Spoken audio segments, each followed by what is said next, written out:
Define the project levels.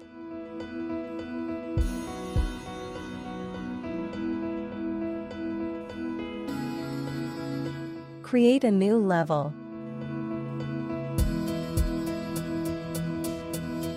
Define level elevation settings and naming convention.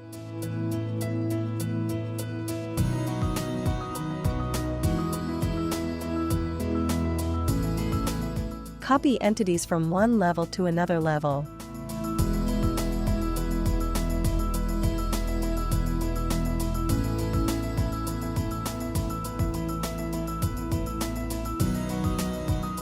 Insert a drawing model.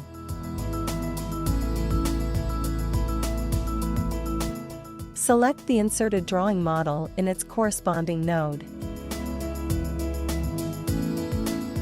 Rename or delete the drawing model.